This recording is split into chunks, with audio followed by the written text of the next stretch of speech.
Esoteric Meme Breakdown, Episode 31, 10 Emanuel Bronners versus 100 Paul Newmans versus 1 Sleepytime Bear and Urantia book. Emanuel Bronner was the founder of Dr. Bronner's Magic Soaps, the company known for his iconic walls of texts on their soap packaging. Perhaps making him even more dangerous, Dr. Bronner was not a real doctor, but came from a family of soap makers. Born in Germany, he fled in the 1930s as the threat of Nazism grew. He begged his parents to join him, but they refused and were murdered in the Holocaust. He lived in Chicago for a while, but was arrested on the University of Chicago campus after being invited to give a peace talk. He was sent to Northern Illinois' Hospital and Asylum for the Insane, put in a straitjacket, and given shock therapy. After 6 months, he managed to steal $20 from someone's purse and fled, trying to make it to Los Angeles, where no one knew him. However, his driver abandoned him in Las Vegas. There, he used the last of his money he had to play roulette and won enough to get him to LA. Early on, he lived on the roof of a YMCA, befriending the pigeons. Eventually, he was able to acquire some 20-gallon barrels and start making soap from the recipes he still had in his head from living in Germany. At the very least,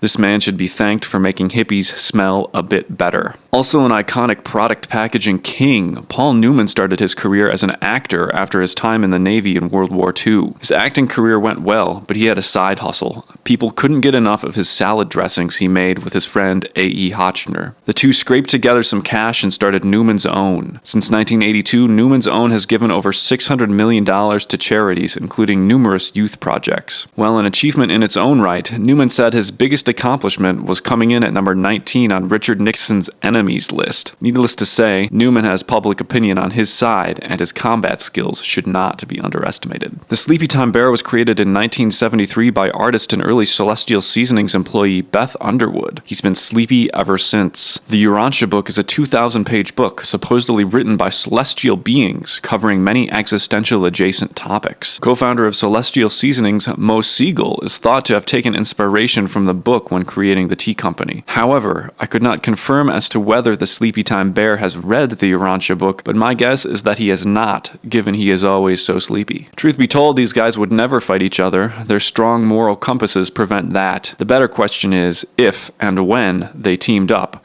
who or what could they successfully take on in a self-defense situation? Esoteric Meme Breakdown, Episode 32, Jojo Siwa. Alright guys, this is the straw that broke the camel's back. You have pushed me to my limit. No more. No more of this type of meme. This is why we cannot have nice things. No more AI requests and no more AI pun requests. Here is your breakdown. It's musician Jojo Siwa as a Yeti crab. Kiwa is the genus Yeti crabs fall under. Go look up Yeti crab yourself if you want to know more. They're pretty interesting. I'll be back 2 days from now with a new meme breakdown about gas station t-shirts. Goodbye.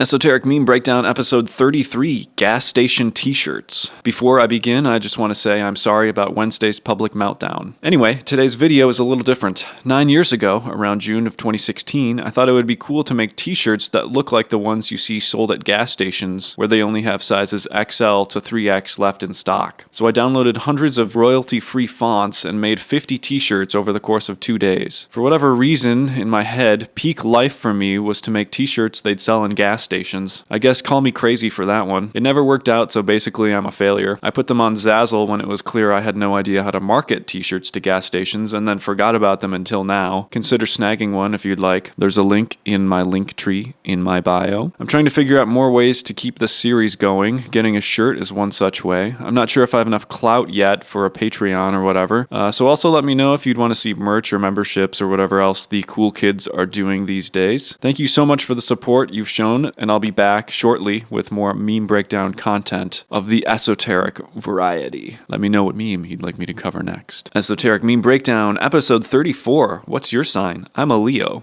I don't believe in that made-up nonsense. Tree. So true! This meme points out the hypocrisy of the well-cultured Wojak who doesn't believe in astrology, but who takes at heart the writings of Swiss linguist Ferdinand de Saussure. Saussure studied language and semiotics, with a more well-known part of his work being about the development and arbitrariness of language and what words mean. In the tree example, he argued that the word tree doesn't mean a physical tree, but the concept of a tree in a person's head. So the Wojak agrees that the illustration is actually a tree, because it's close to the Wojak's idea of what a tree is in his mind. If you're feeling frisky and are semantically jaded, you could throw in the treachery of images painting here as an example, which also thematically deals with definitions and ideas of things. It's not a pipe, it's a painting of a pipe, but actually it's just light from a computer screen. But it's not light, it's chemicals in our brains. This is just another semiotic rabbit hole. Definitions of words break down around us all the time. Lines are blurred for what a tree actually is, lines are blurred for what a fish is, what a lake or a pond is, and so on. This is because language is a tool to communicate. It's shorthand, it's approximate. Language is not scientific or a way of discovering truths. So, rather than accept that language developed over time to solve communication problems between people, perhaps starting in a way that had more basic onomatopoeia-like words, but evolving to fit the physical constraints of human vocal cords,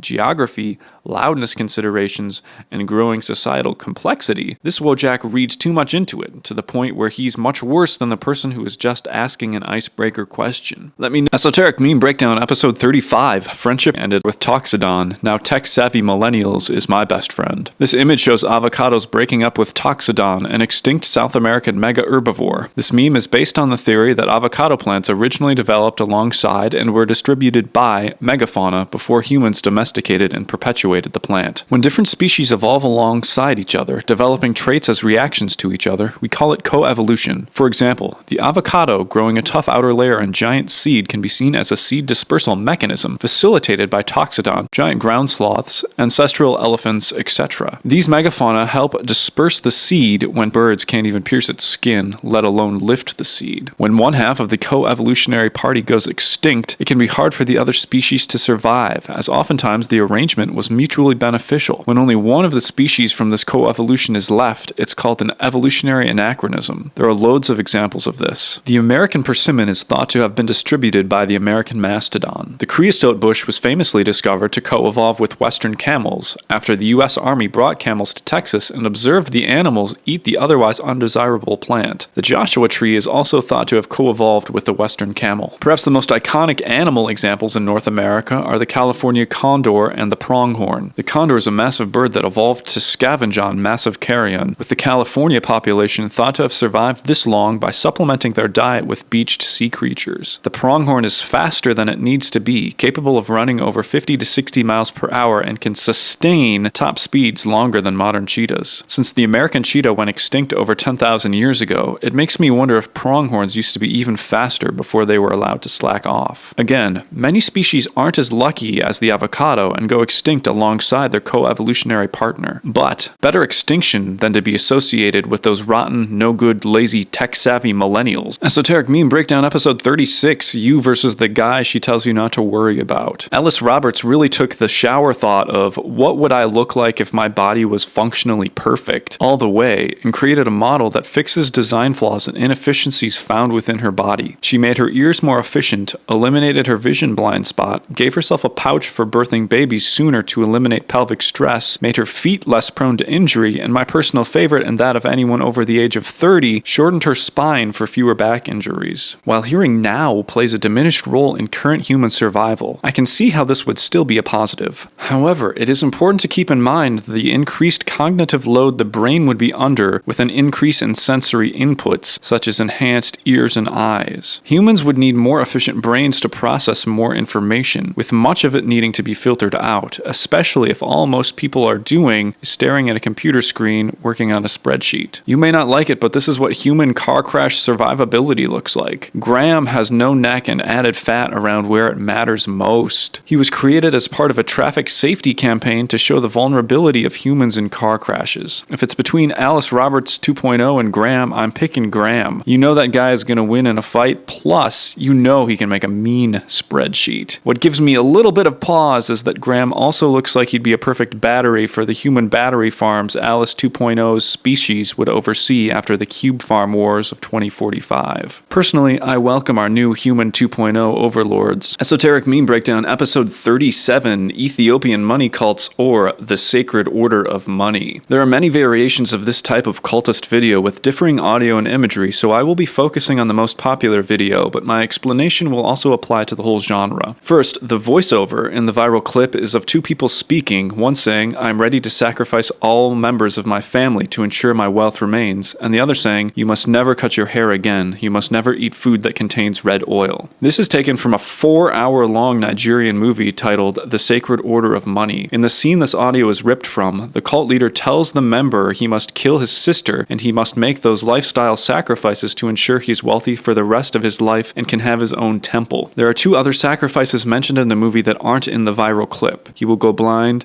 and he is not allowed to shake hands with anyone he knows by name. In Nigeria, among many people, and elsewhere, including among my own grandmother, may she rest in peace, letting your hair grow or not taking care of it is seen as indecent or improper. This would lead to being seen as a less desirable person to associate with, again, to some people. Red oil is palm oil, a huge Nigerian export and ingredient in many dishes. Not eating foods containing it would be possible, but a major pain. The video clips in the viral video are not from the Sacred Order of Money, but are a mixture of original video and video from elsewhere. I will cover the video from elsewhere first. The footage of the bones is from the Lang Pacha ceremony in Thailand, a ceremony that honors the unidentified dead who were not initially given proper, dignified burials. The bodies are exhumed, cleaned, and then cremated as a way of finally letting their spirits be free. Catfish on the head is part of a ceremony to ward off bad energy and bring good energy. These are performed by traditionalist herbalists who may consult about your life or claim certain things about your life. This is something that is obviously controversial. The people that oversee these ceremonies can be harmless, like a neighborhood palm reader, but can also have bad intentions related to these money cult leaders. And on that note, money cult videos are posted by scammers and actual cult leaders. These can range in severity from a mild advance fee scammer, that is, for example, a scammer promising you $1,000 but asking you first to send $15 to them as a fee or for some other reason, to financially controlling you and having your salary routed directly to the scammer's bank account. These scammers use the flashy videos exactly because they're flashy. They want attention. They want you to believe that they have hidden knowledge that allows them to acquire money. They appropriate Christian imagery, Islamic imagery, local spiritual imagery, anything that looks cool and has a mystique to it. In early videos from the Ethiopian uploader of this viral video, he performed literal textbook magic tricks, making money appear out of thin air, etc. Over time, the videos incorporated other flashy imagery and got more outrageous. To most people, it's obviously a scam, but for people going through tough times and in vulnerable positions, these scammers can destroy lives, and now these scammers can find vulnerable people all over the world. Pro tip, if they're advertising their secret society on a poster behind them, they're not a secret society, they want your cash. Take a tip from the ending of the Sacred Order of Money and use the name